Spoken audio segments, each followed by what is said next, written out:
This is my Lego city, and this is a sledgehammer. We're not going to be using it today, but we are going to be rearranging my Lego city layout like never before.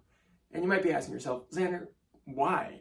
Well, to be honest, I really love my Lego city layout, except for this table, which has always been kind of a pain to implement. As you can see, it's just kind of a big mess. Now, I love working in the back section of my city, but I don't have the space to do it. That's going to change today. After moving around a ton of tables and switching around where all of my modulars are, we're going to have tons of space to work with, and I can't wait to do it. So without further ado, let's jump into the madness right away. While editing this video, I realized I didn't really explain what I was going to start with. I'm mainly taking out all of the things underneath my table out strategically or somewhat. At the end of the day, it was a big mess, but this is a great time to talk about how I sort my Lego. Everything is sorted by color rather than by brick or type, which is quite different compared to what other creators do. When I was a kid, I used to have just a giant bin of just colors. So being able to switch to having a color sorted method was a big step for me. And who knows, maybe someday I'll be able to switch to having a lot of parts sorted out. I've actually started the process with botanicals and stuff like that, but that's besides the point. I'll let you guys enjoy the rest of this time lapse.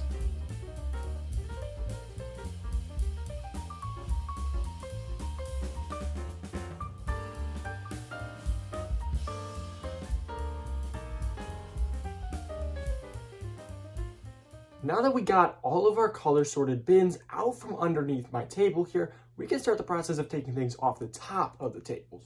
Now we're going to start with this table here, of course, because this is going to be the one that moves the most, but we're also going to take some things off of this one. And it's all going to be a big process here, and don't be surprised if tables start moving in the video. Now let's jump into that. Yep, it's editing Xander here once again. I lied, and I actually started with the table I said I wasn't going to start with taking things off of, which is fine because this table is designed a lot better. All of the sections are much easier to take out. Along with that, the table I really disliked is just kind of a big hodgepodge of stuff that I didn't like that was probably going to get broken anyways, so it didn't really matter.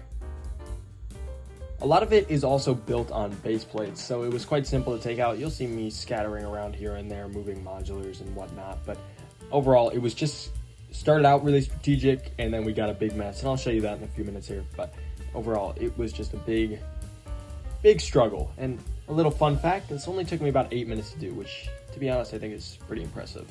But I'll let you guys enjoy the rest of the time lapse.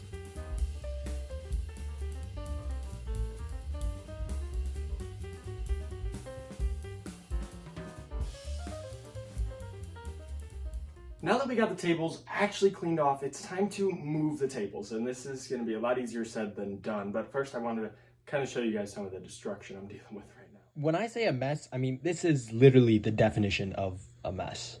Little bit of a vlog style here now. Obviously, we've got a lot of destruction. Table is now gone. I've never been able to stand here before, and we got a lot of stuff off of this table. Now you might be wondering how in the world we're planning on moving it.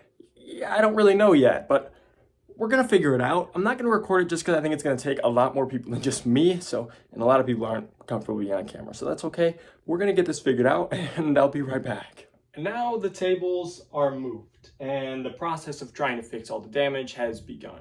We had some major damage to the waterfall, like you're seeing right now.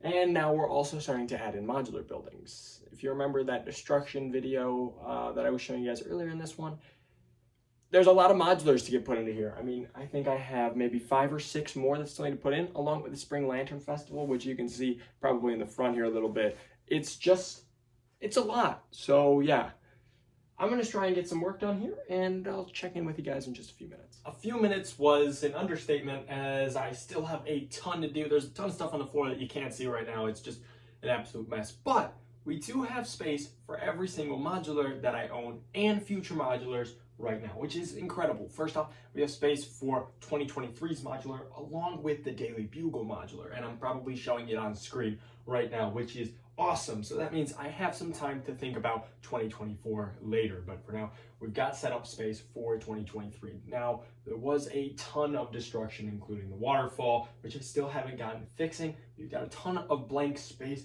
over in the back, along with the space for a bat cave that I hope to be able to work on. A ton of areas that we can still fill in with maybe grass or things like that. Not exactly sure what I'm gonna do fully yet, but there's a ton to do and I can't wait. But this is where we're going to end it for today. If you have enjoyed, please make sure to leave a like and consider subscribing if you're new around here. You can check out all my other content, link in my bio, including Instagram, TikTok, and so much more, so you may as well go check it out. That's all I've got for today, guys. Please make sure to stay tuned for the fixing of the Lego City in a future episode very soon. For now, this is Xander saying over and out, guys.